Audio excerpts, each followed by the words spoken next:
Manchester వేదికగా జరిగిన రెండో టీ20 మ్యాచ్లో టీమిండియాపై ఇంగ్లాండ్ జట్టు 4 వికెట్ల తేడాతో అద్భుత విజయం సాధించింది.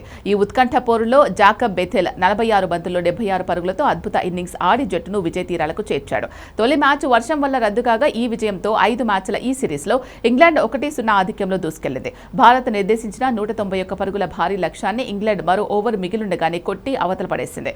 ఈ మ్యాచ్ ద్వారా వైభవ్ సూర్యవంశీ నూతన రికార్డు నెలకొల్పాడు. 15 ఏళ్ల 99 రోజుల వయసులోనే టీ20 ఇంటర్నేషనల్స్లో అరంగేట్రం చేసిన ఆటగాడిగా నిలిచాడు. టెస్టు హోదా ఉన్న దేశాల్లో అత్యంత చిన్న వయసులో టీ20 మ్యాచ్ ఆడిన క్రికెటర్గా రికార్డులకెక్కాడు. ఈ మ్యాచ్లో అతను నిరాశపరిచాడు. 10 బంతుల్లో 2 సిక్సర్లతో 14 పరుగులు చేసి వెనుదిరిగాడు. వైభవ్ కోసం టీ20 వరల్డ్ కప్లో టీమిండియాను గెలిపించిన సంజు శాంసన్ను పక్కన పెట్టాల్సి వచ్చింది.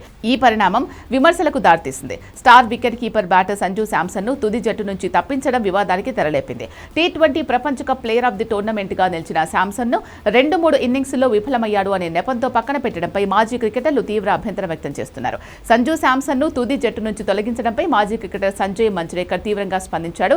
శాంసన్కి ఏదైనా గాయమైందా అని ప్రశ్నించాడు. తుది జట్టు ఎంపిక చాలా వింతగా అనిపించిందని వ్యాఖ్యానించాడు. ఒకవేళ వైభవ్ సూర్యవంశీని జట్టులోకి తీసుకున్నప్పటికీ శాంసన్ను 3వ స్థానంలో ఆడించే అవకాశం ఉందని అభిప్రాయపడ్డాడు.